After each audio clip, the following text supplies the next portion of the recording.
صدح السنوات ونقول دونا وحقبت كصدح سنة وحلقة فليه أريمها دي بدأ كون سومالي الآن واحد دولة كيبسة والله ما فكتر ودورشة يعترف دولة كاش دورشة ده ونقول دونا اعتراف كسومالي الآن دولة أقوى صنعه حركة ورطة حكومة دولت جراف كي أيو جارسيسين مهوس بودعي بس جراف كده سروق كون waxa ilaha adeega bulshada asaasiga oo ah caafimaadka waxbarashada wadooyinka leerka ee biyaha maxaa bulshada ay u qabato xukuumadda saaxsano miisaaniyad bay maamulaysa daraska miisaaniyadda xitaa shalay la siiday maxaa ka qabsoomay wax laale iyo wax ka qabsoomay ballanqaadyadeedii oo saddex shay ahayn oo sheegnay mooyaan wax kale ma maxay tahay saddex shay isaga noo sheegay maxay saddex shay qasanta infrastructure ko kale waxa laga filayay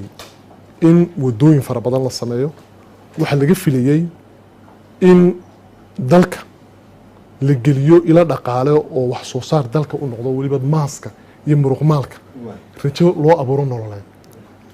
waxa laga filayay oo kale marka laga hadlayo waa kaabayaasha dhaqaalaha markaan ka hadlayno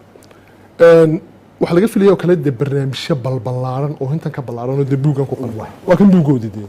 buugoodu waa kanoo waa 2017 2022 waana 6 tiir baa dur istaagay عبد الناصر بني أفيانك حسبي كلمي أيان سينيا aad baad u mahadsantihiin maxamed cabdi ilig iyo bahda telefishanka MMTV iyo walaalkay barkhad oo matalaya ama ku hadlaya afka xisbiga mucaaradka ee wadani aad baan ugu mahadnaqayaa run ahaantii haddaan ku soo dhawaado waxa dee su'aashaad barkhad ku horreysiisay waxay ahayd maxaa u qabsoomay saddex sano ee aad ku dhaliilaysaan waxa weeye xisbigan talada haya ee kulmiye ee xukuumaddan maanta joogta ka dhalatay barkhad si toos ah uu gudagelin waxa weeye buuggan uu sito iyo waxa weeye iyo dhaliilahooga rasmiga ay hayaan wuxuu ku horeeyay doorashadii dalka ka dhacday 2017 oo uu sheegay in ay ahayd doorashadii abid ugu adkayd horta doorashadii abid ugu adkayd ma ahayd doorashooyin ka horeeyay madaxtooyo ayaa dalka ka dhici jiray doorashadii ugu horeysay ee dalkan madaxtinimo ka dhacday wuxuu tartanku ku dhex maray daahir riyaale iyo waxa weeye axmed siiraaye iyo faysal cali waraabi tiradii ugu yarayd ee farcididood baa lagu kala qaaday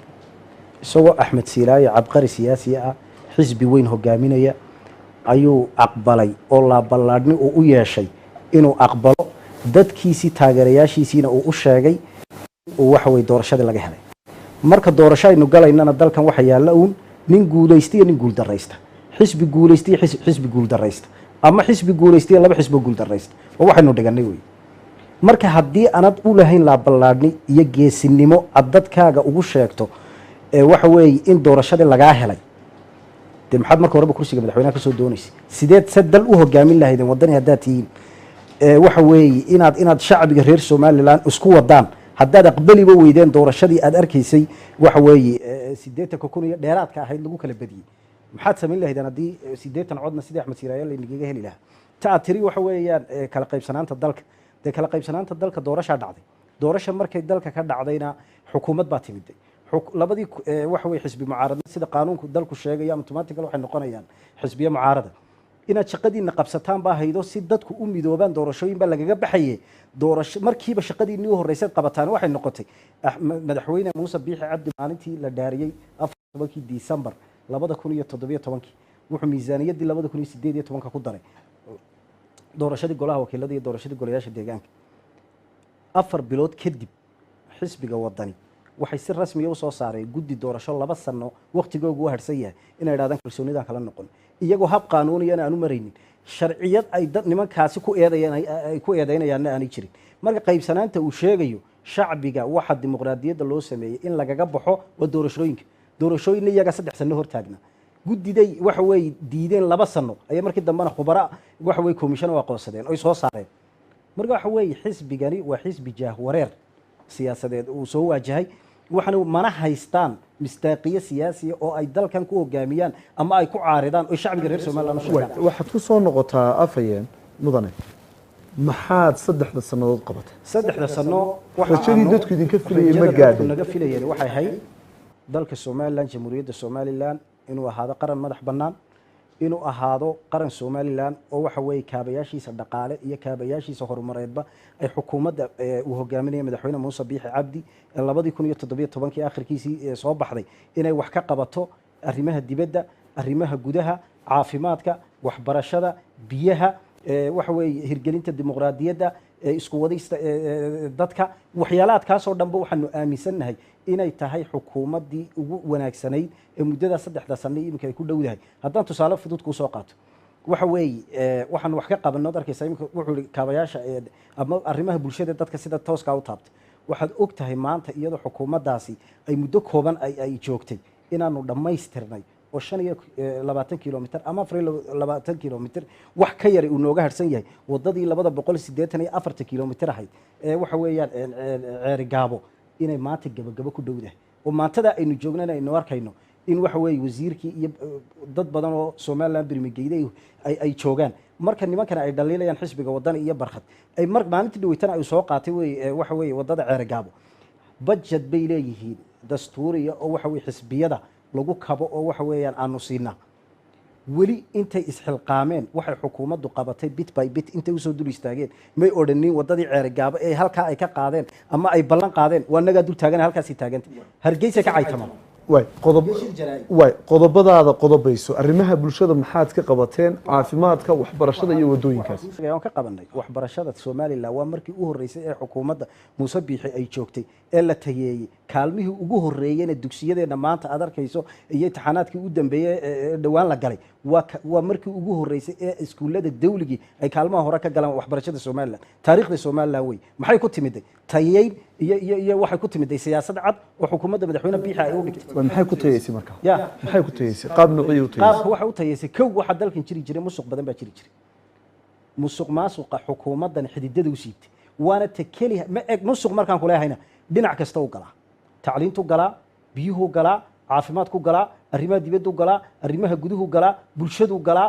waxaasoo dhanba xukuumadda maanta joogtaay xididada u siibtay waana siyaasadda keli hatay maanta xisbiyada mucaaradka iyo dad badan oo suuqa ka hadlaya ay ku caaradayeen xukuumadda maanta joogtay Muuse Biixi muxuu xididada ugu siiday musuq maasuq way marka muxuu kaasa waxbarashadii tayeeyay waxbarashada waxay ku tayeeyay siyaasad cad oo xukuumaddu lahayd iyo waxyaalaad badan oo musuq uu ku yahay oo xididada loo siibay maxaad aaminsantahay waxbarashada iyo wadooyinka marka laga hadlo qodob baynu u geli doonaa waxyaabaha laga hadlay ee wax ka qabashada u baahnaa ama toddobada qodob ee ugu waaweyn si dooduna ay u soo koobnaato marka qodobada uu Cabdinaasir ka hadlay wax laga qabtay tayada waxbarashada maxaad ka aaminsantahay qodobadiisa horta Cabdinaasir uu bahasay midba ku saxayay doorashada marka aynu ka hadlayno mas'uuliyadda doorashada qabashadeedu cid saaran tahay oo madaxweynaha oo hadda diideen inay qabato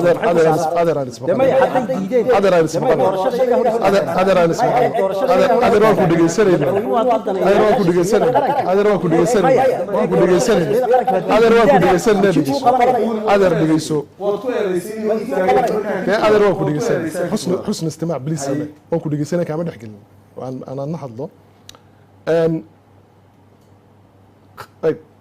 meesha inuu miir doorsoon jiro oo madaxtinimada mas'uuliyadeeda laga leexinayo waxa daliil u ah dooda imika miska taala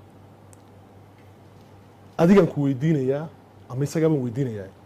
dalka inay doorasho ka dhacdo ma shaqo cirro u taala mana shaqo Faysal u taala mana shaqo xisbiyada u taala dalka inay doorasho ka dhacdo mas'uuliyadda koowaad waxay saaran tahay madaxweynaha talada dalka iyo xukuumaddiisa iyaga haya budgetka iyaga haya ciidanka iyaga haya nabadgelyada iyaga haya dalka taladiisa taas waa ta annagu doorasho doon baan ahay tabashada yada commissionka saanu doonin meeshu ma aha supermarket qof iska leeyahay annaga key stakeholder qabiilna ma maamulo cid kalena ma maamusho waa arrimo qaran commissionkuna waa siir wale qofka garsoorka ah maxkamadaha sharciga aanu garanayn malaha walaalkay maxkamadaha qofka victimka ah ama dadka dacwadu u dhaxayso wax xaq u leeyihiin in garsooraha ay ku qanci waayeen judgmentkiisa inay duraan for the first procedure waa laga bedelaa oo garsoore kale loo doorta neutrality iyo kalsoonidii aanu ku qabnay siqadii commissionka aanu ku qabnay baad ka doodaysaa kadibna taayadaba u dhacdo wata la kala diray imikana waa ta doorashada lama kala qabsanaysa dilin waqtigooga dhamaad war dhegeyso war horta dhegeyso ma been siyaasadda horta dhegeyso war been ma sheegna dhegeyso laba doorasho kulmiya qabtay midna tii golaha deegaanka ahayd oo dhiig baa ku daatay midna waxa ahayd tii madaxtooyadoo dadkiisnacay weli alaanka qaar baan xabaalaha xitaa isugu tay oo iyaguna ay ka helayeen inay dadka kala farfaraan taa doorashada bartaasaa ka leeg waxbarashada iyo barnaamijkeeda horda waxaan aynu ka hadlaynaa ilaan hadal iyo huraag lama wada facts and figures baa miiska la yimaada si academigan u doodayna xukuumad baanu qaybeynaa 3 sanadood dalkan iyo dadkan ka mas'uula waxay qabatay iyo waxay qabatay wax xukuumadda uu sheegan karayo ma ikaadim wuxuu sheegan karayo ninka la yiraahdo Cabdinaasir maaha waxa adigu sheegan karasana maaha waa hal irmaan oo dalka iyo dadka ka dhaxaysa caanaheeduna cadaalad iyo sinaan iyo nabadgelyo iyo wadajir iyo xuquuq muwaadin horta u kaadi laga maasho qodobka ku soo dhawaan anu facts and figures baan wataa buugani waa 2017 iyo 2020 ma aha hadal iyo horaar waxa miiska waxbarashadu ka hadlaya kan waa tii waxbarashada barnaamijka waxbarashada ay ku galaan waa 6 tiir kan wuxuu soo galay arrimaha bulshada oo caafimaadka ka koob waxbarashada ka koob waan ku sheegay wala la dhigso ku sheegay waxbarashada barta waxa ku qoran waxaanu dhisi doonaa secondary waa barta ma ku qoranta waxaan ka been sheegay ma bal hal secondary dalka Muuse Biixi xukuumaddiisu ay ka hirgeliyeen ummadda maqlaysaa noo sheegay waa qodob horta dhegeyso war marka ka baxagal siyaasad ka baxo dhegeyso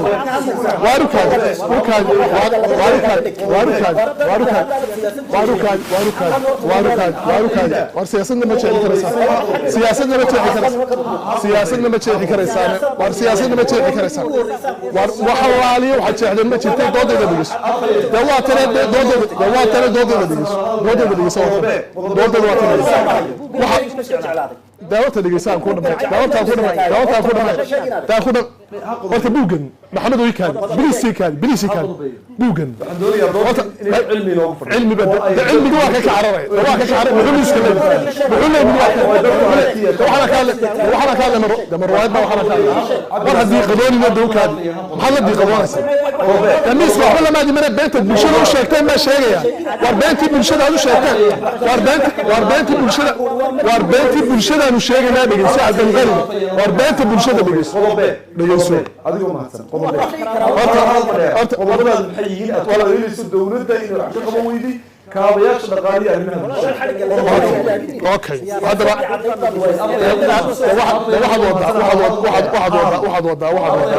waxaad isdhegeysan dabuubi waa beenta bulshada u sheegteen war beenta bulshada u sheegteen ma sheegnaa dhegeyso dama ha dhegeyso war dhegeyso adigoo mahadsan haladii qadoonaysa hadii qadoon waa kale dhegeyso soo ku sheegay waxay laadeen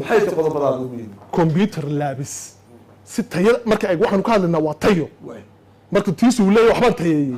computer labis baan iskuulada dhiganaa gaar ahaan qaybta sayniska secondaryada hal iskuulo 6 gobol ee dalka computer lab xukuumaddiisu ay dhigta hasha waa facts and figures waxaan ka soo bal horta dhegeyso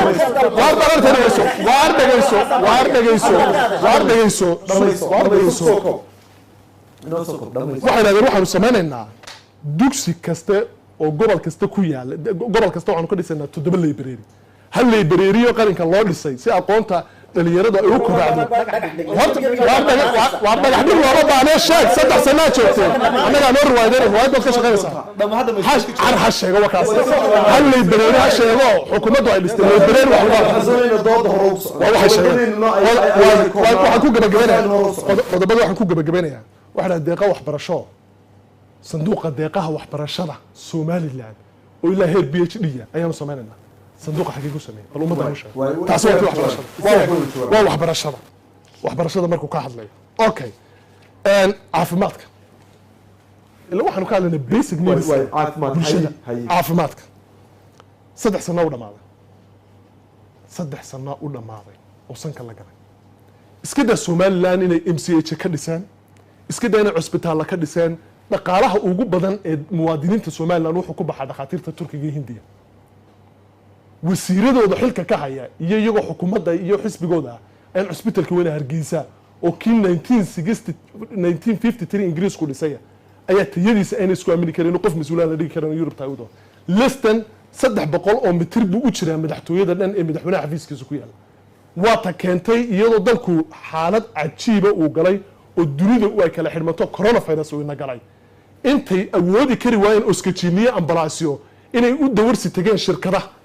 shirkaduhuna intay oskajiinadii iyo ambalaasyadii keeneen loo dhiibay 9 milyan oo dollar meesha geeyeen iyo xisaab xidh ay sameeyeen ma jirto marka kaasina waa ka caafimaad waa caafimaad waa dawaakan ku qoran caafimaad alladii dawaadan waa ka daawadi ka qoray waa kan caafimaad waxaad tiraadeen waxaanu ka sameynaa naba tiraadeen ceeri gaabo hospital baan ku dhisana ummadda u sheegay hospitalka ceeri gaabo ka dhisan 3 sano xanaaneedan ka dhisin waxaad tiraadeen boorman hospital weyn oo isku filnaansha ka dhisana maxaad ka dhisteen waxaad ku jirta meesha la yiraahdo burco maxaad ka dhisteen waa kuwii siyaad bariye ingiriisku ka tageen bal inaad rinjiyeysaan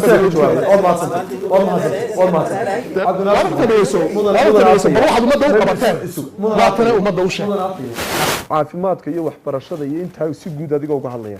kaalinta maanta taagantiin iyo dhaqaalaha geliseen iyo adeegii bulshada waxa iska bedelay si aynu bulshadeena daawanaysayna ay meel u timaado ay u fahmaan dooda la isku hayo maxay tahay fahankaaga guud raagi maayo waan uga jawaabay waxbarashada heerka aanu maanta gaarsiinaan ku barqad wuxuu raadinayaa qol ma qasinta la qaato xadhiga laga jaro xoolo laguma xireynayo dadkii iyo siyaasadii cadayd ee waxbarashada hadana dalka u jeexin de dhismo fooqo la dhisay macna sameeyo laakiin waxa muhiima inaad siyaasad cad oo waxbarashadii Soomaaliland oo maanta anagu dalkan waxa weeye 5 sano iyo 10 sano oo maanta madaxweyne qaanuunka Soomaaliland Muuse siinayo demaa laakiin waxa nalooga baay 100 sano soo socda wixii nalooga ayla siyaasad cad baanu taa ka sameeyay wala markii u horeysaan ku ee Soomaaliland ay dhacdo iskuulada dawladdu inay kaalmaha hore waxbarashada ka galaan intaasana tayo kugu filan oo qofku qalinkiisa waxa weeyaan uu ku meel maro arinta caafimaadka Soomaaliland oo dhan maanta markaad eegto heer iyo heer degmo ilaa tuulo ilaa gobol meel aan MCH ka dhisneen meel una isbitaal ka dhisneen oo saddexdaasna waxaanu gaarsiinay roorku dadkii uu ku dhacay iyo dumaradii waxa weeyaan ambalaasiyada waayay in maanta meel kasta xukuumadda iyo xisbiga kulmiyaba looga soo mahadnaqayo oo og tahay maalin walba in wasiirka caafimaadku fadhiisan laayay oo waxa weeyaan 10 tuuleyntu isku maro iyo intaas oo MCH maalin walba xadhiga ka jaraya de hadayna iyagu waxa weeye waxyaalaadkii loogu tala galay budgetka iyo siyaasadda qarankan in lagu hormariyo waxaanu xisbi ahaan miisaaniyadda dalka lacag baa loogu daray hadayna iyagu intay Hargeysa ka tagaan war haday Hargeysa ka tagaan de oratag ceerigaaba oratag oo boore madan iyo ceerigaabada soo qabatay saddex isbitaal baan ka dhisnay ceerigaabo de oratag oo wasaaradda caafimaadka u tag oo ceerigaaba tag oo soo arag oo indhaaga ku soo arag buugaygu ma jacayl ku sidataa iyo Hargeysa ka hadashay gobolada tago budget baad leedahay miisaaniyadda xisbiga lagu siiyay intaad baxdo baabuur qaado tago shir jaraa'id ku soo qabo halkay wax ka qabteen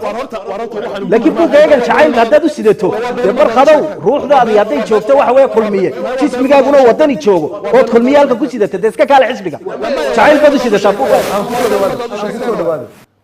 horta buugan horta saalba ku jira horta wali ma tijaabad bixino dad toddoba cishaabad xisbiga xilkiisa haysa xog badanna kama haysid oo waaba taas daliileed iska kalifan tahay walaalo horta ma dhigayso may qodobada ku soo anu intaan dalka xog ka hayaa kama haysid horta dhigayso buugan kulmiya tahay cid qorto miyaad garanaysaa aan ku soo dhawaad cid qorto buugan aan ku soo dhawaad inaan xog haynin ba cadeynaysaa buugan cid qorto shaqo qaraba qoray lama qorin ayaa qormaada qoray xisbigaaga qoray qofka qoray qofka maxaa ka rabaa qofka raadisay waa qofka ku muuqdo cilqaba qofka raadisay war waxa sheegtaa adduunka qof lama ataaga bulshooyo dadkan caayis iska daayo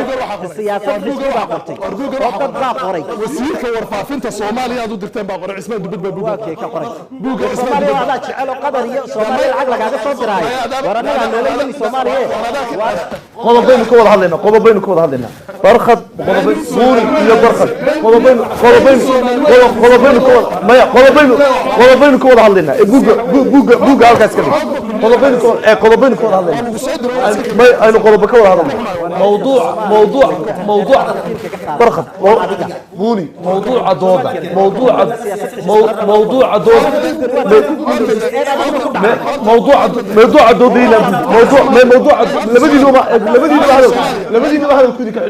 دوضينا بدل موضوع دود وحويان bulshaa ina daawanaysa ummad baa wax loo qabtay masiirkoodii iyo mustaqbalkoodii nololeed baa laga hadlaya mustaqbalkii nololeed waxaynu ka wada hadlaynaa waa mustaqbal nololeed weeyaan barkhad iyo buuni barkhad iyo buuni aniga barkhad aniga buuni hadalkuu kaa xidhin barkhad hadalkuu بوني برخد هذا كحري برخد هذا كحري بوني عم برخد هذا كحري هذا الكحري هذا الكحري dad baynu warramaynaa waxaan jecelahay bulshada masiirkoodii iyo mustaqbalkoodii nololeed ayaa miiska inoo dul yaala waxaynu ka doodaynaa ummadda Somaliland ee dhaqaalahoodii iyo noloshoodii iyo rajadoodii mustaqbalka meesha loo wado ayaynu ka doodnaa waxaan jecelahay inaynu ku soo ururno oo aynu bulshada tooda ka hadalno oo aynu si fahno hadalno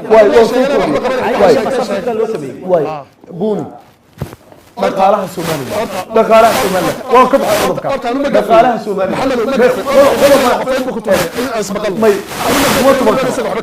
shakhsiya weerarneesh ma yaalo shakhsi weerarneesh ma yaalo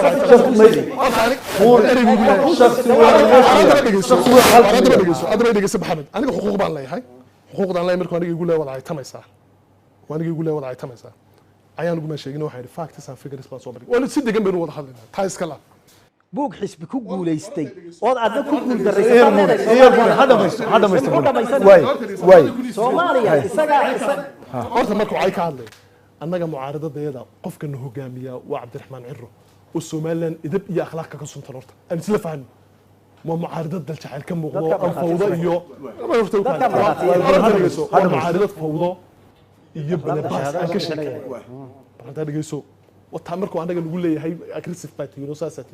hogaamiyahayga horta aan wadna dadkan keebina wakan 12 sanaad baarlamaanka uu hogaaminayay sharci kale haato dalka looga aayo kamaad tagin hogaamiyaha sheegaysaa maxaa sheegaysaa 2008 Cabdinaasir de Muqdisho naga yimid oo ku maqnaayay 2008 horta dalka muu joogin ana warramay isaga 2008 iyo 9kii waxa dalka ka dhacay horta dhigeyso horta wixii ka dhacay nimanka maanta dalka madaxda ka uu doodayo ayaa inta madaxtooyada hor istaagan bay laangaabka degad baan kaga saaray ay cid haday ay tamayso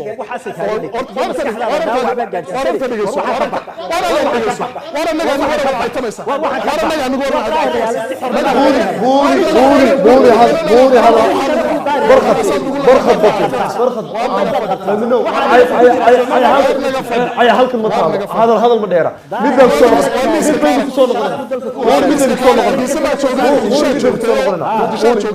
برخد adigoo midaynu kusoo noqonaynaa waxaynu kusoo noqonaynaa oo muhiima meesha shakhsi buuni iyo barkhadi ma yaalo ay buuni iyo barkhadina ma taalo dhaleecayn shakhsina meesha ma taalo xisbiye qaran oo ummadda Somaliland masiirkooda gacanta ku hayay matashaan dood waxay tahay maxaa la qabtay 3 sanadood maxaa sadhiman maxaa la gabay maxaa la qaban doonaa maxaa harsan qodobadeen waxay dhaqaalaha ku soo qodobka dhaqaalaha Somaliland dhaqaalaha isbedelkeeda 3 sanadood maxay xukuumadda madaxweyne Muuse Biixi ka qabatay maxaa la taaban karaa ummadda u sheegi kartaa maanta barqad 3 sano ayaa noo dhamaanaya hadii ay baqadara December tayn ku jirna bartankeega waxana aasaas noo ahaa inaanu dalkan wad ogeydo isna uu ogaayo xisbiga waafkiisa ku hadlayana uu ogaayo siday u baaxaadagaysay ay u ruxmaysay lacagta shini Somalilandkii maalintu kaysay maanta Somaliland shilinkeega sidoo u fariistayna marxaati ka yihiin iyaga laftirkooda iikaadi waxaanu sameeynay siyaasad cad oo dhaqaalaha dalka lagu hogaamiyo maxaanu sameeynay dad u ehela ayuu madaxweyne Biixi u magacaabay haday tahay bangiga dhexe Somaliland iyo gudida boorka ee waxa weeyaan dhaqaalaha Somaliland hogaamisay waxa weeyaan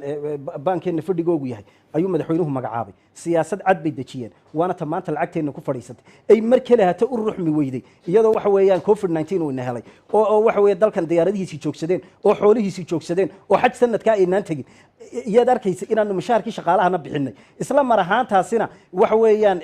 shilinkii somaliland aanu mar kale hata halkiisa ka dhaqaaqin waa siyaasad cadad ee marxab iskagama yimanin soo hadamaad garan dhaqaalaha taasaanu ka qabanay waana ta ugu weynaa maanta qaranka somaliland uu ku faanayo jiritaanka qarannimadun lama ilaaliye inaad qaranka somaliland lacagtiisa ilaalisaan halgan gaara iyo waxay kaaga baahan tahay siyaasad gaara taana xukuumaddu way ku guulaysatay waana ta maanta shacbiga reer somaliland ay ku majiirtaan xukuumadda maanta joogta biixi iyo golihiisa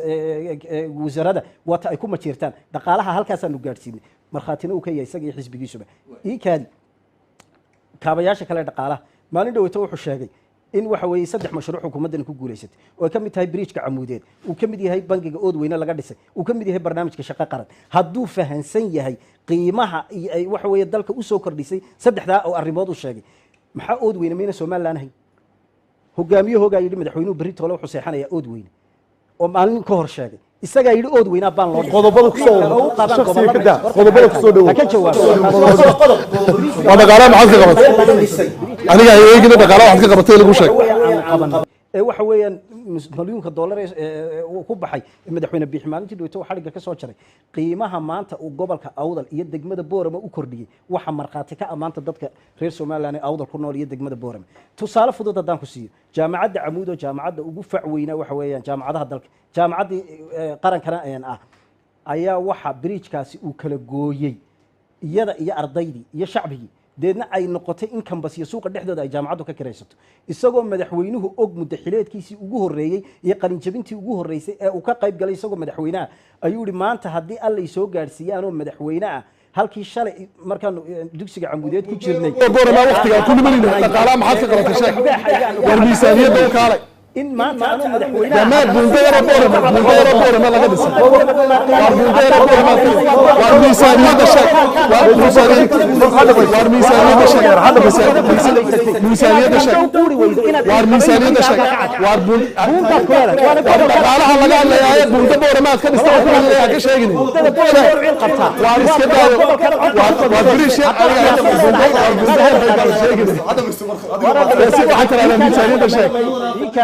يكاد بريجكا بورما laga dhisay qiimaad may islama qabno may waxaan isku qabnin waanu dhisnay laakiin wuxuu ugu fadhiyo waa hore loo sheegay ugu fadhiyo shacabka reer Soomaaliland laakiin nimanka waxa inda dalay iyaga ka daa shakhsiyadda ka daa qodobadaada waxa ku soo sheegaya barnaamijka maanta shaqo qaran waxaad og tahay maanta Soomaaliland marka la yiraahdo in hay'adda shaqaalaha iyo wasaaradda shaqagelinta in qof la shaqaaleysiiyay markay noqoto dibta loo mari jiray waad garanaysaa siyaasad cad intuu madaxweynuhu keenay barnaamij rajadii dadkana abuuraya isla mar ahaantaasina qarannimada iyo muwaadinimada iyo inuu qofku waxa weeye soo tababarto madaxweynuhu isagoo siyaasadda ka duulay ayuu barnaamij shaqo qaran la yiraahdo sameeyay thaniyan maxaa ku xiga waxa ku xiga inuu qofku isku kalsoonaado oo qalinkiisa uu wax ku helo maanta waxay barnaamijka shaqo qaran waxa laga soo helayaa intaasoo family oo isku qoysa oo qalinkooga wax ku helay maxaa ka weyn inaad ummadda qalinkaada aysa cadaalad ugu samayso oo qalinkaaga waxbaad soo baratay ku ciil baxa tiraado waxa ka weyn ee maanta la qiimeyn lahaa muxuu yahay marka waa qodob aan ku guuleysanay waa qodob aan ku guuleysanay oo waliba qarankani u aaya taariikhdeedana oo iska leeyahay madaxweyne barkhad ku soo dhawo maxaad ka qabtaa qodobada dhaqaalaha iyo shaqo qaran qodob bay horta waxaad weydiisay dhaqaalaha dhaqaaluhu kaabayaal buu leeyahay waxay ahayd bahalka la yiraahdo barnaamijkoodii ay sheegeen miiskan waxaan u keenno oo kula xisaabtamayna anaga mas'uuliyad baa shacabka naga saaran shacabku access iyagu ma helayaan in la xisaabtamaan laakiin anaga mas'uuliyadoodu voice of the voiceless baan codka dadka anaga matala kaabayaasha dhaqaalaha jidadka kowka jidadka ayaa kowka infrastructure baa la yiraahdaa nala isagu ma garanaya qodobeynu ku soo dhawaanaysaa dood inooga ballaan ما بتكتد وطاء محل السماء ودويك تقول هذا ما يستوى ومثالية أنا كنت كنت جا دودي سؤال كتير horta dhegeyso si fiican baan xusn istimaacu qayb uu ka yahay doodaynu inay aflaxdo kaabayaasha dhaqaalaha wadooyinka kuka bartan waxa ku qoran xukuumadda kulmiye marka dhalato waxaanu dhisanaa wadada isku xidha boorama wadada isku xidha oodweyne iyo baro waa qodob waata kama been sheegay waxaanu dhammaystiri doonaa waxaanu dhisi doonaa wadada Beligubadle ilaa Hargeysa waa tan iligow waxaanu dhisi doonaa wadada Salaxle ilaa Hargeysa waa tan wadada Dowgacad bartaa ka baxdaanu dhisi doonaa waxaanu dhisi doonaa beenan wadada Arabsiyo ilaa Allah baday waa waxay qoreen oo aanan anigu ka been sheegin oo buugooga xistay waa tasoo kan waa qodobka labaad waxay yiraahdeen kaabayaasha dhaqaalaha waxa ka qayba garoomada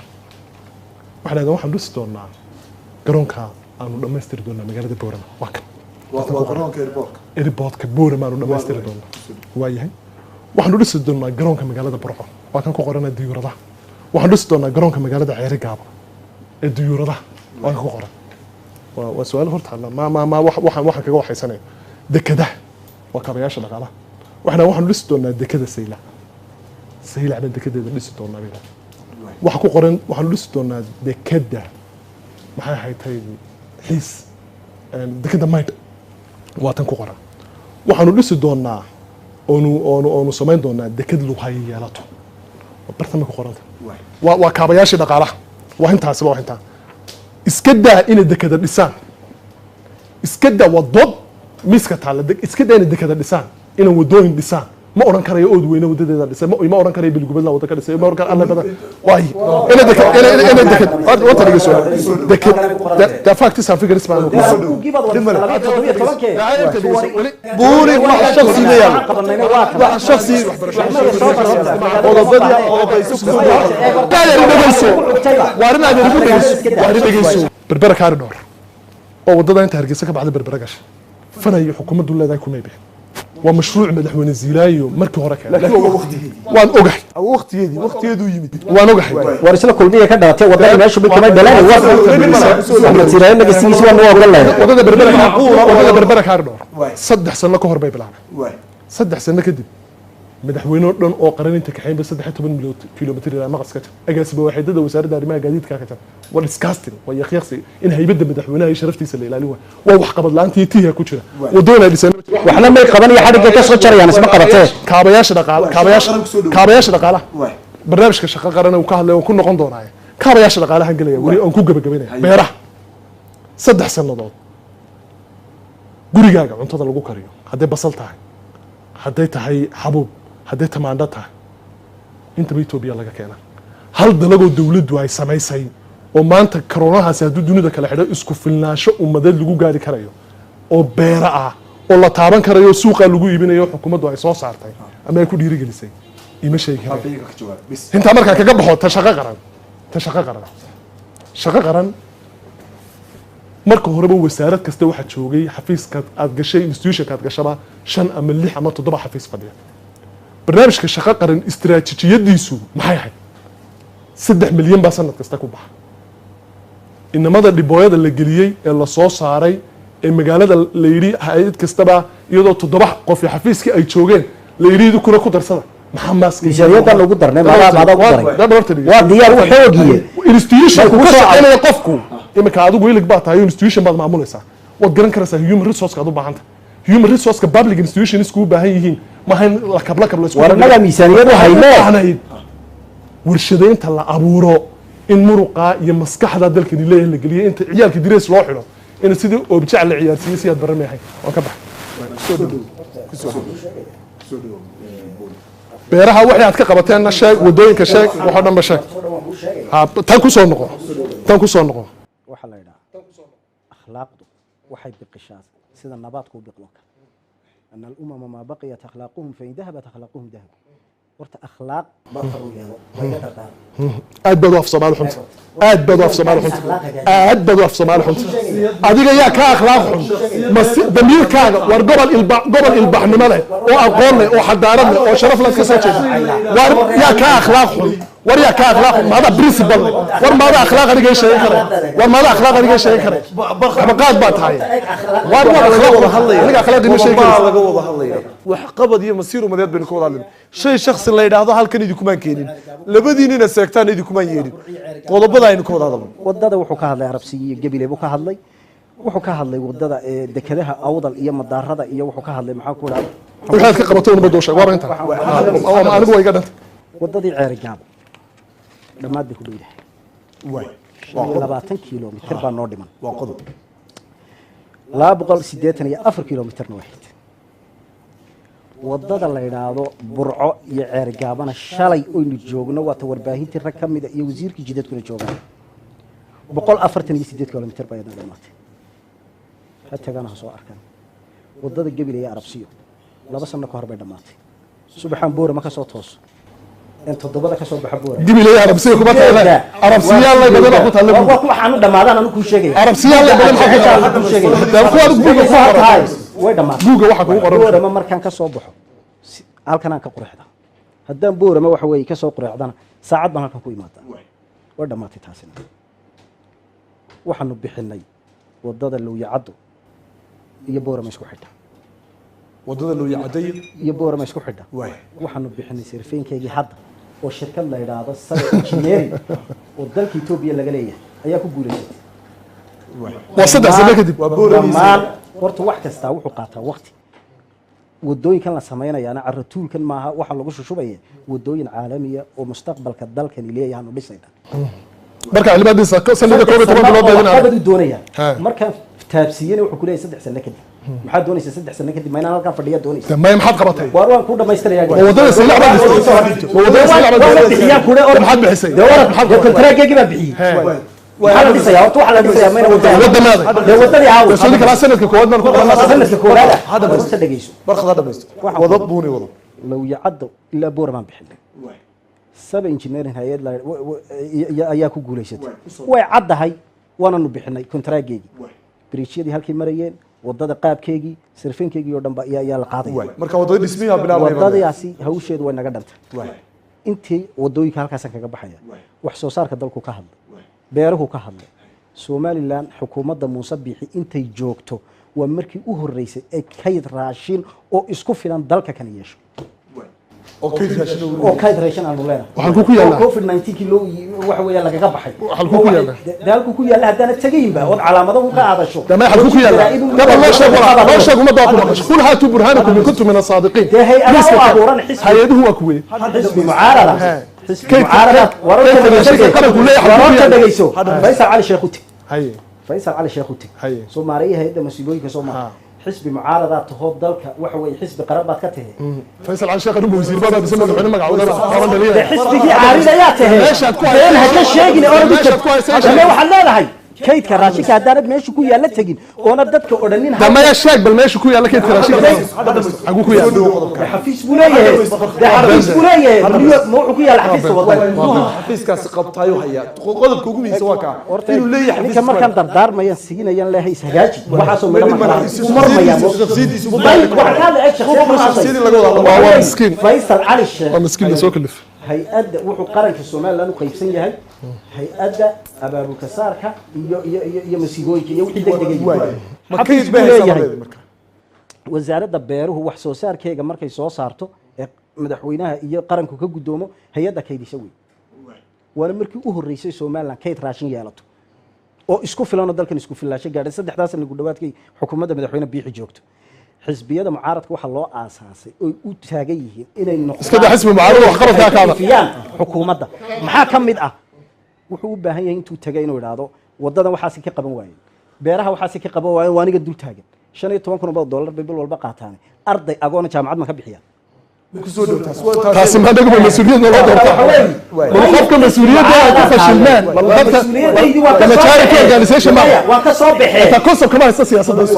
ama charity organization ma waa ka shaqeeya xisbi qaran baatay xisbi qaran baa siyaasadda adiga umada ka oranaya waxa kamid ah daadada umada ka qaadato daadada ka qaadato soo xalaal ku caarido soo diga wala waxay dadkan caariyo ida wala soo diga waxba sheegi karo maxaa caaya bas لا شهادة كوسيدة مدحنا معايا محيطة مدحنا قرن كان وأياه مدحنا قرن كوايا ده شيء صوبر هذا محمد كيمي صديق هذا محمد مجيني يا محمد مجيني يا اللي استثمار كتشد يا الله ما كان داير يا رب ولا داير يا رب هذا المديرة هذا الأفلقات وهالكن مطالة هذا المديرة qodobkeenu Waa beeraha dadkaan isku qabsanaa ka sheekeynaya. qodobkeenu ka wada hadlay adigu adigii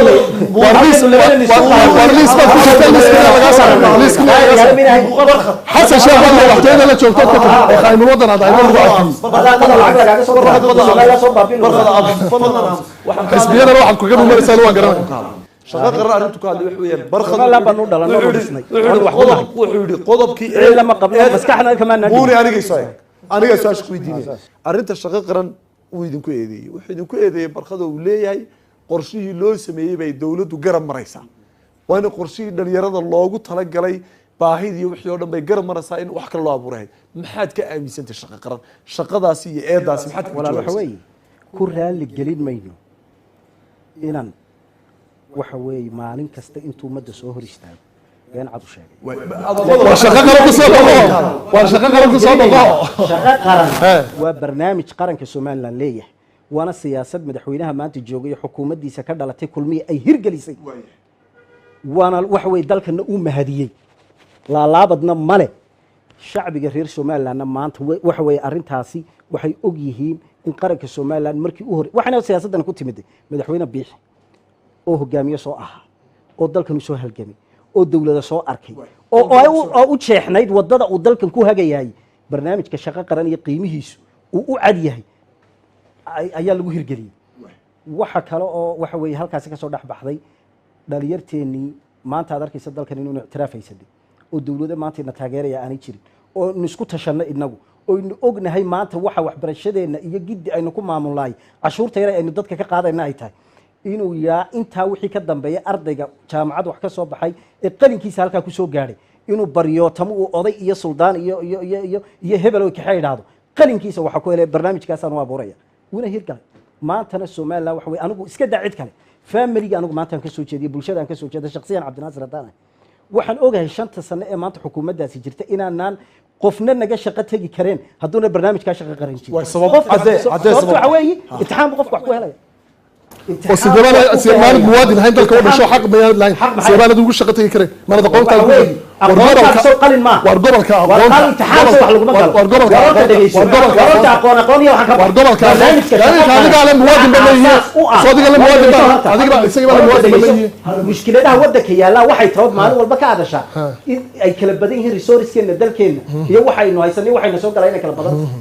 ardayda maalin walba inoo soo qalin jabinaysa inta yarayna dhax taala hadaynan cadaalad ka sameeyay dawladdu maxay waxa la ka cadaalad darro saaray baa leeyahay isagii suuriyan ku wari musuq maasuqoo dhan cadaaladna uu sameeyay barnaamijka shaqo qaranna wuxuu noqday barnaamij qaranka Soomaaliland mahadiyo taariikhda madaxweyne Biixi baa ku gali doona waana barnaamij waxa weeye rasmi ah oo qaranka Soomaaliland maanta u aayi doona iyagoo gambarito talada dalka u wardaya haday yimaadaan waxa weeye waa barnaamij yaalo مسباسق سؤال كودي ولا أنا أنت مهم كيف كسر دوارنا وحيتين نلاشى بلشدة Somaliland جودهان محا إسكبد لي سدح ثلاث سنة شرتي حكومة مدحونا بيحي محا اتجاه نلاشى بلشدة يستا محوية هاي دقالها عافيمات كقضب كسر لك الله تذكر محا وكردي تذكر محا ويرجلي قضب كسر دورين بركة كسر دوي طبعا سنت محمد يعني dowladnimadu wayna damaanad qaadaan nolosha dadkeeda wayna ka qabtirtaa biyaha wayna ka qabtirtaa caafimaadka wayna ka qabtirtaa wadooyinka wayna ka qabtirtaa tacliinta ummadda marka bilariska laga dhiso ay nation dalalka kale la tartami karayaan noqon karayaan maxaa saawlay iska daa Somaliland ta kale caasimadda waxa ku nool 1.5 million isku wada dar saddexdan imika madaxweyne Muuse Biixi talada dalka iyo xukuumaddiisa xisbiga 7 balaas siilaayowgeed 10 ka sanadood caasimadda qaranka ee lagu soo hiranayo waxa biyaha siiya booyado iyo biyoolayaal oo barxad la ka keena igumana beenin karay waxa leerka siiya shirkado private leerkii dawladdii ay lahayd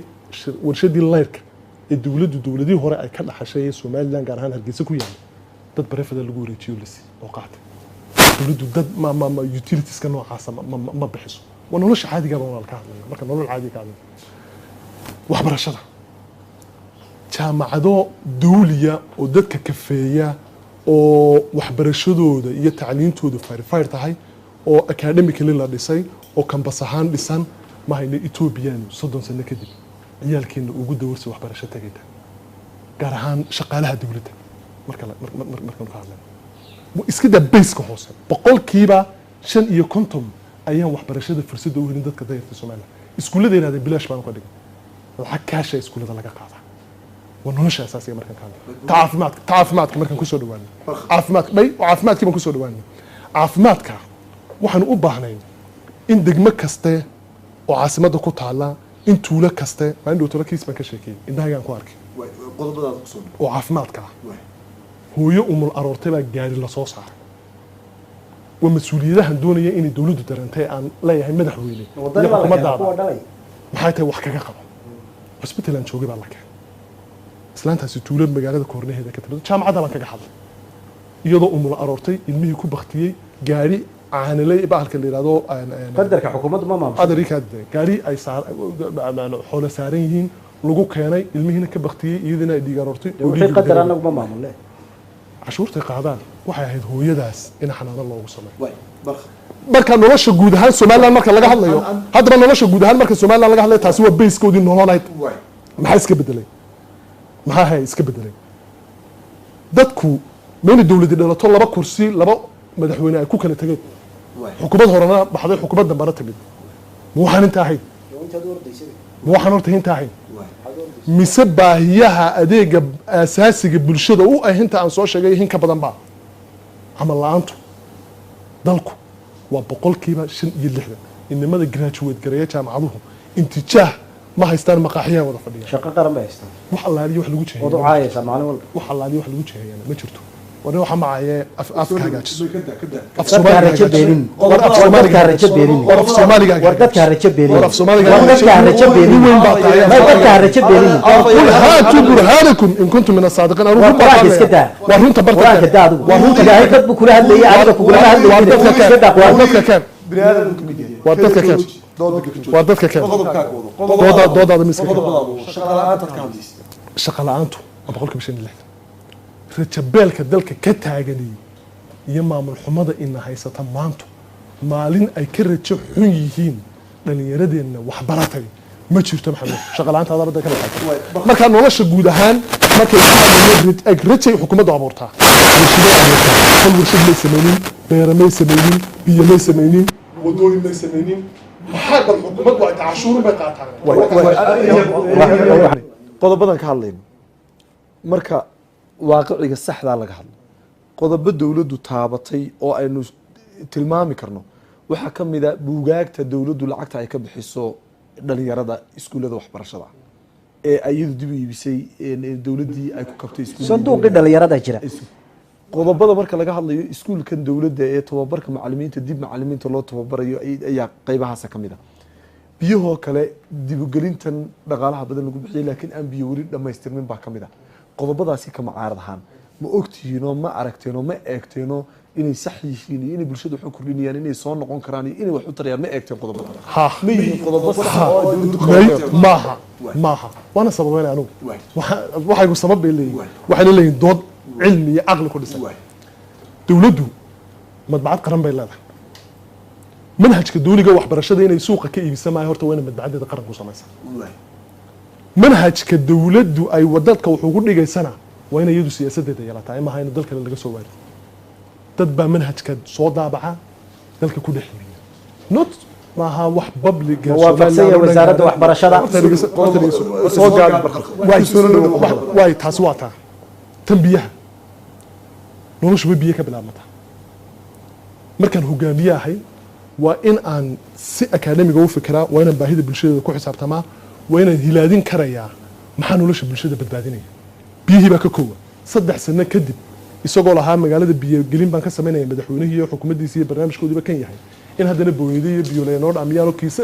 شلال كوجود بدني برتا كد عن محمد وميا تقعنا وحكد عن أو برخد لا إياه هرجيس ده حدوده هن تاسو موادين يكون نفوان وبويد يسكون عن وأنا مسؤولية درا حكومة وبيها هنا سنة صح تحسين واقع توبرك معلمين تاعي لحد قبل بإن لقى السماء بقى حيد استاتيكس قياس كان لقى ما قاعدين عاصمة دي أفرق قفل شيء وين بورما حرمت توبرك معلمين معلمين لقى السماء هاي say ku galeen ballanka ceerigaabeyna ku taalla bay ahayd laascaanoodina ku taalla bay ahayd maxaa hatay adeega xarumaha xisbiga la furaya maahe waa siyaasad qaran waxaad ka hadlaysaa waana in la xakameeyo siyaasadda waxbarashada oo gacanta lagu hayo markaad dood qodobadaas aad leedahay sidaa ay tahay waxaa laga qabtay uma arkaynay sax tahay way buuri aan ku soo dhawaana xukuumadda madaxweyne biixi dadku waxay ka filayeen isbedel ka ballaaran inta imika muuqata sida mucaaradka iyo bulshada taageertaaba ay qabaan maadaama muwaadin wadanka intaasoo sanadood deganaa oon dibad u bixin u ahaa ma aaminsan tahay in filashadii dadku wax ka yar ay xukuumaddu qabatay oo aanay qaban halkii ay dadku gaadhsiisanayeen 3 sanadood horta waxaan kuu sheegayaa marka rabitaan shacab uu yimaad ee madaxweyne iyo xukuumad la doorto waxay dadku ka filayaan marka horeba wixii ay ku aaminaan ay ku doorteen xukuumadda maanta joogta madaxweyne biixi hogaaminaya xisbiga afkiisa aan ku hadlaya ka dhalatayna waxay maanta intaa u barqad sheegay haddaan tusaale ahaan kuu soo qaato arrimaha biyuhu ka hadlay maanta waxaan kuu sheegayaa biyihii caasimadda ee 30 sano ku dhowaad loo taag waayey ee waxa weeye kolba mashruuceega maanta waxa weeyaan xisbiyada qaarkood ay joogaan kuwii lunsaday in maanta ay mar 60% ay dhamaato beebis dhigistuna hadho xafiiska imika aynu warka ku qabanayno ama dood aynu ku qabanayno hortiis cagafyadii baa daadsan maanta magaalada Hargeysa sakidaad uga baxdaba waa taa beebabkii la jeexayo way dhamaatay dhammaan dadweyne ku dhowdahay wadooyin iyo waxba ku soo celcelinaya dhammaan wadooyinkii dalka oo dhan xukuumaddu inay ku guuleysatay waana dhamaystirtay waana wax cad oo maanta warbaahintii dalku ay soo tabinayaan oo maanta wadadii ceergaabo arkaysa boorama wadiga arkay laga soo shaqo tagay caasimadii Hargeysa wadiga arkay goboladii dalka oo dhan wadiga arkay wax kasta waxa weeyaan anagu 85% xukuumaddani saddexdaas sana anagu inaanu gaadhnaanu aaminsanahay filashadaad sheegaysaan ku sheegaya siyaasadda markay noqoto dalka siyaasad baa lagu hogaaminaya madaxweyne biixi wuxuu la kowsaday sixir barar dhaqaalihii dalkan oo waxa koobaad marka qarannimada laga yimaado in la difaaco in la ilaaliyo in loo halgamo oo baaxadaga yimid wuxuu yimiday iyada oo dalka ay ka jiraan khilaafiyo uu barkhad xisbiga uu afkiisa ku hadlayay uu dadka ku kala qaybiyay oo maalin walba waxay dhaqaale ka galay oo jabhada abuureen adiga cadeyn halkeenu jabhada ku sameynaa adaa qirtee qodobadaana laga hayaa uu ka jawaabi doonaa siyaasad cad baanu ka yeelanay ummadiina waanu midaynay waxay sameeyeen oo dhan waanu suulinay doorashooyinkii bay noqotay doorashooyinkii dalkani kaga bixi lahaa inay ummadiisu kala foofto oo dadku xaq dastuuriga u leeyihiin inay codeeyaan waxna doortaan lana doortana iyaga hortaagnaa ilaahay uu ku ciqaabo komishinkii ay diidanayeen ayay khubara u aqoonsadeen inay guddi doorasho yihiin waxaan kuu sheegayaa dalkan waxa ugu weyn ee maanta biixi iyo xukuumaddiisa wadani iyo qayrkii iyo dadka suuqa ka hadlaaba ku haystaan waa suulinta iyo la dagaalanka musuqmaasuqa iyo afmisharadii suuqa lagu baadi jiray xididadaan u saarnay qodobka uu ka mid yahay waa qodobadaynu haru ka mid yahay mudane cabdinaasir afayeenka xisbiga kulmiyaati miyaad aaminsantahay musuqmaasuqu inuu Soomaaliland ka suulay oo aanu musuqmaasuq jirin oo xukuumadda biixi suulisay maadaama aanaynu arag saraakiil madax wasiiro gudoomiyayaal agaasimayaal dhibaato musuqmaasuq intay geysteen xabsiga la dhigay ama lagu eedeeyay ama la yiri musuqmaasuqaasi geysteen ma waxa leedahay xukuumaddu dhamaanteed waa ka nadiif musuqmaasuq mas'uul u sareeya ilaa ka hooseeya ma taasad aaminsanta musuqmaasuq inuu suulay waa si wanaagsan xisbi ahaan waxaanu aaminsanahay qof la xiro iyo qof la eedeeyo inay misqaala darro tahay laakiin arrinta ugu weyn ay tahay musuqmaasuqu muxuu ku suulaa siyaasad cad ood kula dagaalanto inaad musuqa siyaasad ka yeelato aad kula dagaalamayso siyaasad baanu kula dagaalanay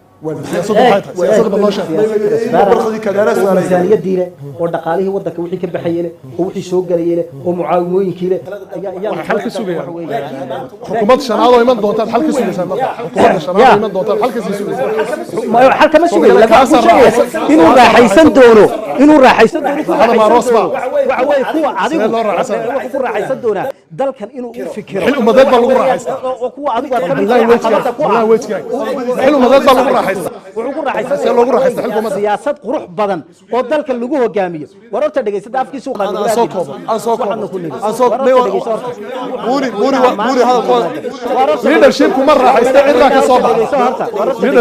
siyaasad lagu suuliyo musuqmaasuqa ayay dowladda biixi dhigtay buu yidhi afayeenka xisbiga kulmiye maxaad ka aaminsan tahay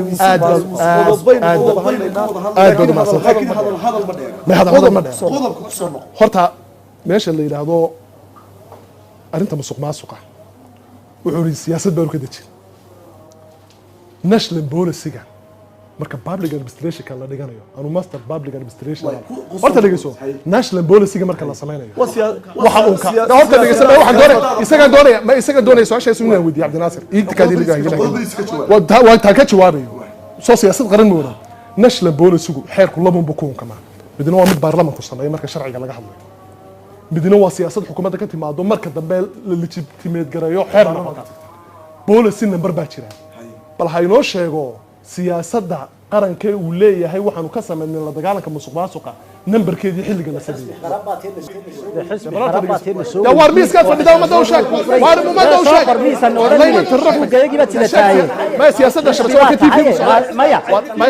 sidaad u caytantan ugu kaalay war barata shay ay tantaay war barata shay inta ayda waqti ku bixiso xafiisyada dawladda waqti ku bixi ha uu ku daayay hadalkaaga hadalkiisa uu ku daayay hadalka uu daa way soo kob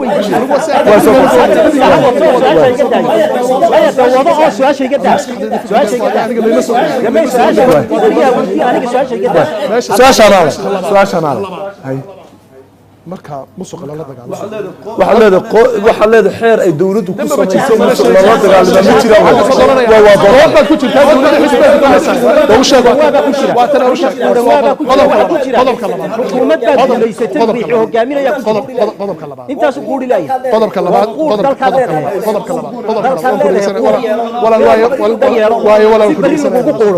qodobka labaad horta siyaasadda in buunino mu sheegin waxa dal tiraale miska uu ka kacay qodobka labaad ميد بالري محاود بيو وكالة سيستو نبى أنتو بابليك صور فلسطين حسب جودة كترسان يلي بلورنا دي دنت جودة بان يبينيو يدون عندنا إنه كلتش أنا بروسيس شرعان المرينو أيان أنت نسوي بناني هبل أيان محاها تبقى لكم سينايو هبل بانسين حدي رول أفلوج وشقينيو ومسؤولات سقايلة دجالمية واحد دونا يا مركب أدو شرعي جدالك وشقينيو والله بشر أنا تدري يسوع أدو شرعي وشقينيو واحد وكل مسؤولات سقايلة دجالمية نبيل فانا سان كل شيء تبت فان كل غرق بدنانا بيسيجس كده حسب لا ده حسب جوشي سوما شيء ما له وان سوري سوما لها ماشي اللي يراهدو شرعي مركب ويجن واحد إنها تدوركم من كاغلو حزب قرابة تبدأ بريكا أنت سوق كعيتين هو مسؤوليته كوت عليه إذا توجيت بقى كده على الحكومة هذه حسب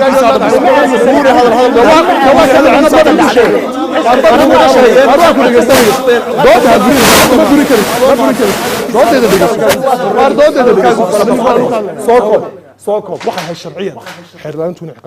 كوسو وتدعوده دبنا محكمة الله حزب قرابة عطسو محكمة رونتاي واحد شيء ما تلاقي محكمة أنت لك انت جود الشرعي صدح بقبه ومسجد وحنانه ودكسي وجرامه in la weydiiyo awooddaad intaad ku iibisay suuq madow dantii guuda ummadda wax laga dhisi lahaa qof aad ku siisay jeelka in la dhigo waa mas'uul xafiiskiisa waa qodob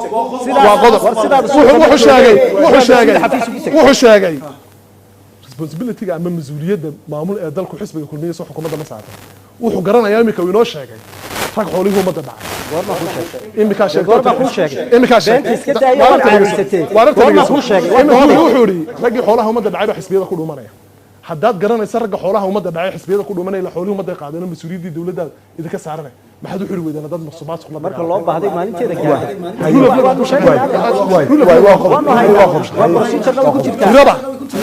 afar jeer buu hanti dhowrku xidhay dowladda hoose Hargeysa dad baa musuqmaasuq loo qabtay قضاء فوتوشوب كده أروح في سيده كل شيء قد إنما ده كاميرات سيتا استبقى عادو أنا قال ماشي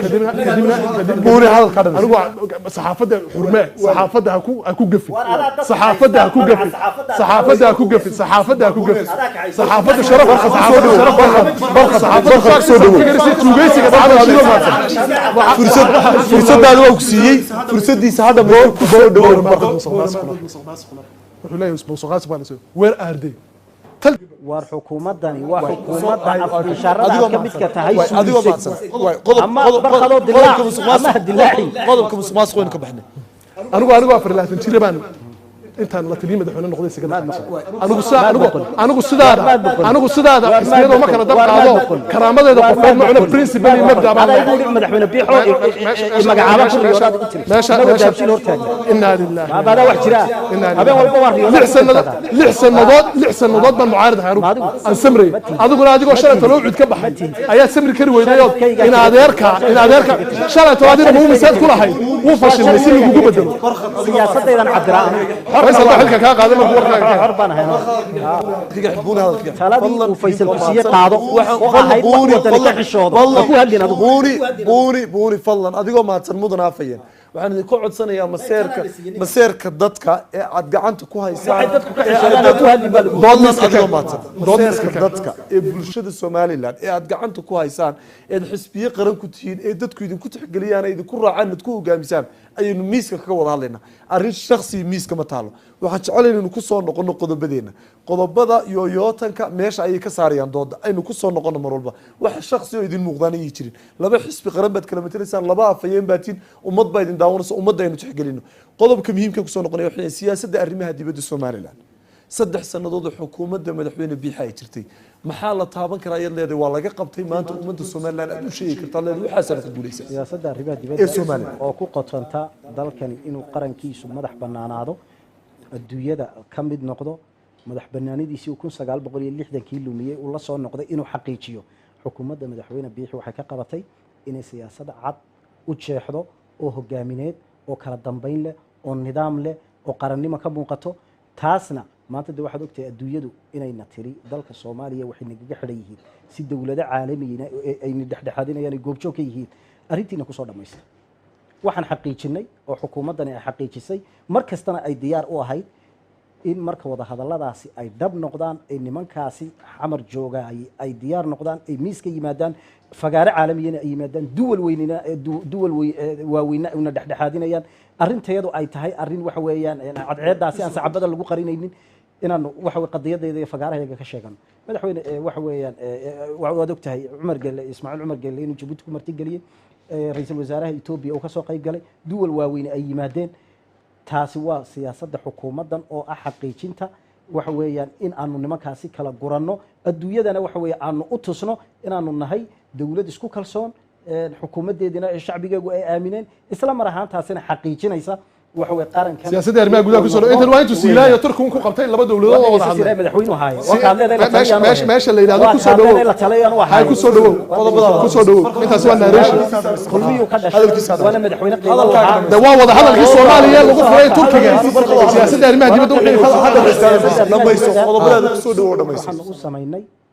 wasaaradda arrimaha dibadda inaanu tayeyno isla mar ahaantaasina u dhiibno madax xaqiijin karta inuu u cugto u dhiibo madaxweyne biixi waayo dadka shakhsiyaad ka baxo maxaad ka qabatay shakhsiyaad akhlaaq la anada dunyada shakhsiyaad iska daa waxa ma midha maxaad ka qabatay waa inuu qiyam lahaado maxaad ka qabatay waa inuu akhlaaq lahaado maxaad ka qabatay dad akhlaaq laanu dirnay waxa weeyaan aan caytamin oo dalkan intuu masiirkiisa qaaday garanaya halkay wax kaga xidhay waxay qabteen oo ku sheegayay in aan waxa weey dhaqaalihii ku bixi lahaa i'tiraaf raadinta shalay u dambeysana miisaaniyadda dalka waxa weey qayb weyn ka ahay oo markii saacad shalay cali BBC shalay ay wareysanaysay ay weydiisay maxaad inta lacagta inta leegad ugu bixinaysaan i'tiraaf raadinta waxa xaqiijin madaxweyne biixi 3 sano joogaba uu miisaaniyadda ugu daray narrationka ka waxa weey dawlad tago buuga soo qaado sad buuga ku hadlayay buuga kulmiyadii taashay miisaaniyadda soo la waxa ma wada tiray warta dhageysadee lana been ma watee dama faaktiisa runta ku wataa halkan runta ku wataa halkan runta ku wataa waxaad qabatay halkan way nadiif qabtaa waxaad qabtay shay waxaan ku sheegaya maxaa siyaasadda arrimaha dibadda ka qabanay ummadda siyaasadda arrimaha dibadda ay tahay oo ku qodontaa oo xaqiijinta madaxweyne biixi iyo xukuumaddiisana ay tahay dalkani in uu yeesho qaran madax bannaan taasna waxaa xaqiijinaysa xukuumadda madaxweynaha achievementa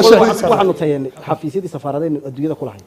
waxaanu dalka keennay intaasoo duwala oo dawlado waaweyna oo dalkan markii hore waxa weeyaan iyo xukuumadii ka horreeyay ay ku guulaysan waayeen yaa kamid ah su'aasha wariyaha leh Soomaad garan yaa kamid ah difaaci soo sheegay yaa kamid ah noo sheeg ilaa codkii shacabkaanu ku hadlaynaa bal ummadda u sheeg markii u horreysay Somaliland duwal waaweyn ay safaarada ka furtaan yaa ka furtay yaa ka furtay dowladda Taiwan baa ka mid ah Taiwan miya Djibouti baa ka mid ah oo Somaliland xafiis official ku leh oo maanta aad ogtahay qaranka iyo xukuumadda madaxweyne bixiyaalka gaarsiisay siyaasadeedu maanta inanka Djibouti waxa way u dhashay dalka Djibouti u dhashay iyo inanta Djibouti u dhalatay ee halkan ilmo maanta ugu dhasho in maanta si rasmi ah looga siinayo warqadihii waxa weeye dalka Djibouti taasina waa siyaasad cad bay ku timid waxaad arkaysaa furfurnaanta dowladaha jaarka iyo siyaasadda iyo habdhaqanka wanaagsan ee xukuumaddan ay kula dhaqmayso waxaasoo dhaniba waxa weeye waa xaqiijin siyaasadda arrimaha dibadda ee xukuumadda biixi ay waxa weeye salka u dhigtay waxaan ku diidanahay anigu maba diiday anigu waxna ma diidayo waxna ma doonayo laakiin wuxuun baan ka hadlayaa tiirka shanaad waa siyaasadda arrimaha dibadda wuxuu ummadda u qoran baan leeyahay wax laaliyo wax ka fulay ma jirto qodobka koowaad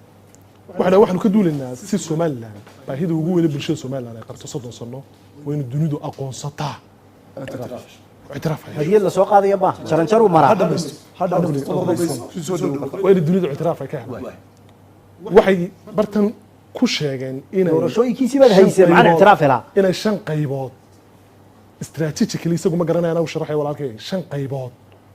inay culays ka saaraya waxa ka siyaasadda arrimaha dibadda si loo xoojiyo اعتراafka Soomaaliland midowga in laga kulmo midowga Afrika وكيل وقارة أيام المقعد ميدوغا أفريقيا ميدوغا دورة سو أنا قرت ميدوغا أفريقيا وكان ميدوغا أفريقيا نقول لك كان كو إلا لك كان إيجاد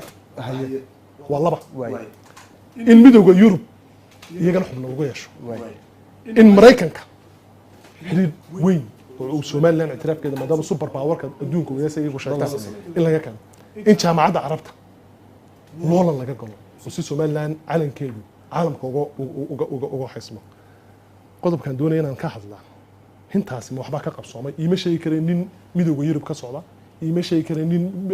midowga Afrika ka socda mid igaad ka socda mid jaamacadda Carabka ka socda safiir Mareykan ka socda oo Somaliland mid ama loo tagay ama miisaaniyadda ku baxaysa arrimaha dibadda barti loogu talagalay lagu bixay Thailand laba qaawan isma qaadi karayso Thailand iyadii baa bila اعتراaf warwaafkii suuqee war balaadeerikan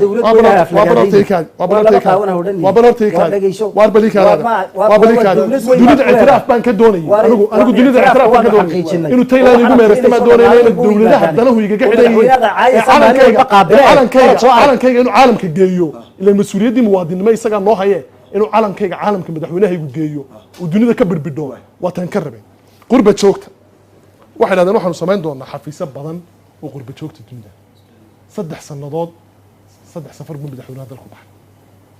سينايا ونوجين انت سفر وبح اعترافك ونوجين مدحونا الريال هذا موسى صدح سفر ما صدح سفر انا ما صدق يدكم بقى مدحونا صدح سفر بوبحي مدحونا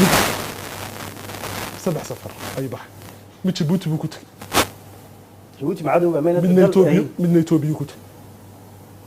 صولبا معها midna imaaraadku ku tago oo qalin ku soo galay waxaan ahayn inuu dalka kaga baxay isagu ma sheegi karin qurba joogtu waa muwaadiniin dalkan maal gashaday dhaqaalahooda galiyay naftooda u huray waxay ahayd adaa qaybiyay balikaad oo waan u dhaynaa inuu taga baxay inuu hay madaxweynuhu tago mas'uuliyadu iska dadka aad sheegayso waxana damqa saanaga madaxweyne waqti ku waxanaga wasaaradda arrimaha dibadda war waa muwaadiniin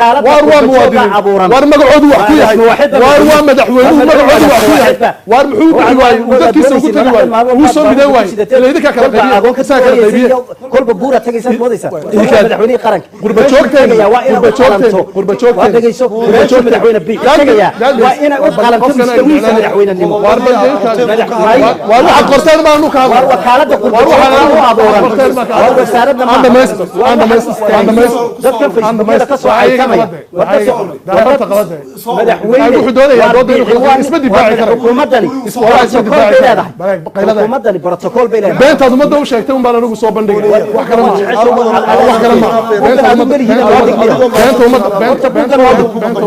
iska dhig waa been sheegtay waa daahir iska dhig qurba joogta maxaa lagu sameyn lahaa qurba joogta maxaa yaala qurba joogta waxa mas'uul ka ah اعتراaf ay bixiyaan iyo qorqol joogtaba madaxweynaha jamhuuriyadda maxay tahay marka eedaad u jeedinayso qurba waxba qayso ka sheekaysaa qurba joogteen maxaa jiray qurba joogteeni marka dunida caalam iyo ictiraaf laga keenay laga yimaado maxaa lagu samayn lahaa waxa kala qaybiye kulmiye muxuu ku kala qaybiyey unitiga qurba joogta iyo dareenka muwaadinimada iyo shucuurta ka abuurmi jirtay UK waanu garanaynaa dawladdiisa ilaa tii riyaalaba calanka Soomaaliland la wada xambaaranay imikana mid geesta uma eegeen uqdada iyo cudurka cidda dhalisayna waa iyaga wada xalin kari lahayd maxaad ka qabtaa horta maxaad ka qabtaa arrintaa uu sheegay maxaad ka qabtaan siyaasadda arrimaha dibadda xukuumadda waan kuu sheego siyaasad cad bay ka leedahay waxaan qurba joogiyo waxaan ku wareegaysanaya barkhadna wasaaradda arrimaha dibadda waxay samaysay leedahay wakaaladda qurba jooga jamhuuriyadda Soomaaliland miisaaniyadda qarankana ku jirta wakaaladaasana qaranka oo Soomaaliland oo dhan u qaabilsan wixii qurba jooga madaxweynaha qaranka Soomaaliland waa madaxweyne mas'uuliyad kama saarnaa la Soomaa waxa weeye hadda iligo ummaddu la hadlaya la soo wuxuu leeyahay mas'uuliyad kama saarnaa dawladda waaweyn baa la joogaanay sharcigooda ku haystaan ii sheeg ma dhibaata ku haysto oo leedahay ma xukuumadda xalili weydaad leedahay mas'uuliyad kama waxaad leedahay way tahriibeen waxa weeyaan dad baa meel lagu haystaa laga soo furfuri kar leeyahay leedahay nish waxa weey damaanadiisa iyo wuxuu qaadanayay iyo waxa weeyaan noloshiisa oo dhan UK ay damaanad qaaday waa muwaadin Soomaaliland maxaa lagu sameyn lahaa waa ka cashuurta bixiya baarihiin ka wadato waxa lagu sameyn lahaa waa ka dalkan baal gashaday qurba maalin walba lacag bay ku soo diraan way ku soo ururi qodobka ugu dambeeya ku soo ururna waxa weeyaan 2 sanadood baa xukuumadda madaxweyne biixi uga hadhay waqtigii muddo xileedkiisa qodobadaynu ka wada hadlayno ee ama wax laga qabtay ama aan wax laga qaban maxay tahay rajada aad ka qabtaan in aad qodobadii siyaasadeed ee xukuumaddu ay doonaysay inay wadanka ka hirgeliso 5 sano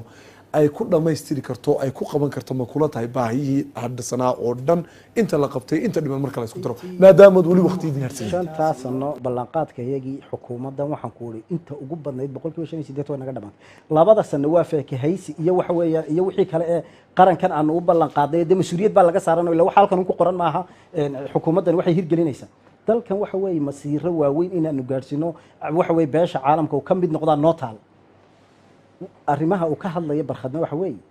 wadista dadka iyo qurba joogan iyo waxaan uu ka hadlaya waxay ku xidhan tahay dadka maanta doonaya inay dalkan ilaa dalku maaha un doorasho madaxtooye la gale waa doorashadii belediyada iyo baarlamaankii iyo guurtidii intaba saddexdaasna xukuumadda maanta joogtay miisaaniyaddooda way naga dhandhido waa noogu darnay cidda hortaagnayd ee lahayd waxa weeyaan waanu dawaqsanoo gagabkii oraan waxa weeye kolba commission iyo kolba maxay iyo ku wareegaysanayay xisbigooga ahayd arrinta maanta aan kaga furfurnay inay doorasho dhacdaana waxa weeye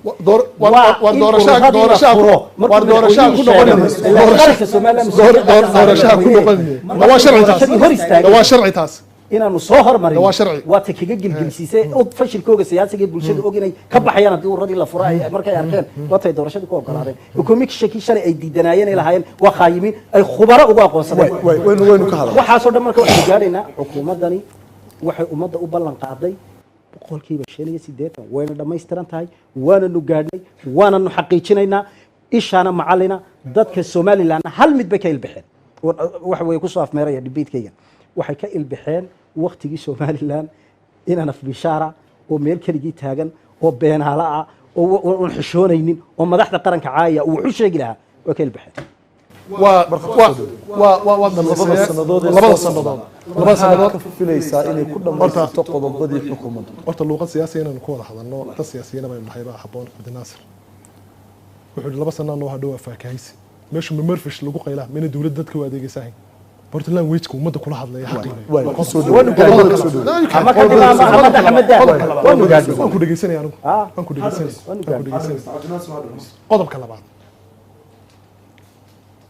wuxuu qiri kari lahayaa awood darrada iyo hogaamin xumada dalka ka jirto qiri kari lahayaa markuu ugu leeyahay waxa la midayn kari lahayaa qurba joogta waxaan wax ka qaban kari lahayn maxay tahay arrimihii dibadda dad milis waa weakness aan leenahay waa hafritaanka arbaqad qodobaan oo hadda qodob ninka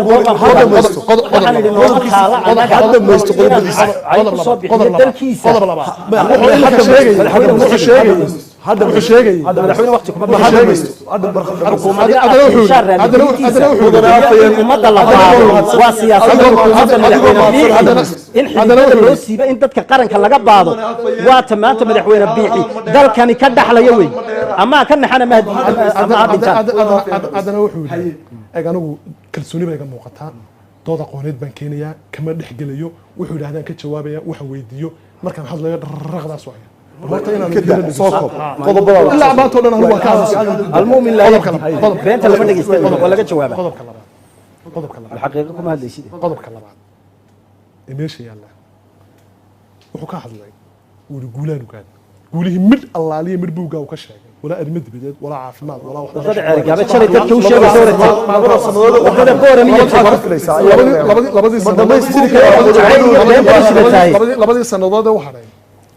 ilama aha 3 sano waxay ku qaban kari waayeen inay 2 sanadood ku qabanayaan waaba dhamaystirnay maxaa u qabanaa adduunyada lama arag qofnimadiisa ku meel mari uu kari waayey oo intuu xisbi galo siyaasiyiinta Soomaaliland maanta ka jira mashaakilaadkeena haysta waxa kamid ah intuu xisbi galo xisbiga isagoo waru kala qaado inta xilkii laga qaado qof banaanka taagan intuu caayo haday ay cid ku helaysa afayeenka kulmiye ayda maxamuud xaashibaad ku ayda maxamuud xaashibaad maxamuud adu ku baaray maxamuud xaashiyo tariye jirtooda jirta xilii magacaabo markuu madaxtooyada maxamuud xaashim anaga saragnay adaa timaa u jeedi jiray labada sanadood ma ka filaysaa dhamaystirto waxyaabaha ballan qaaday maadaama 3 sano dhamaadeen ma sababtaan ugu filan maxay tahay horta tima jarida iyo kabaha iyo waxan horta dhigayso may horta waa profession aniga aabahay adeerkay awowgay ibka kan helay muwaadin baan wahay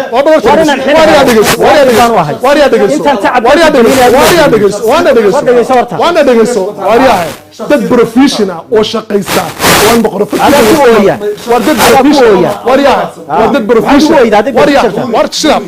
هذا بروفيشنال هو شقيستا كرامله ومرقماله ودينكودا مالبان انغنا مقرفد انت هرجيسنا شخصيتي halkan yaala maqarafad kuma doorsan karaamadana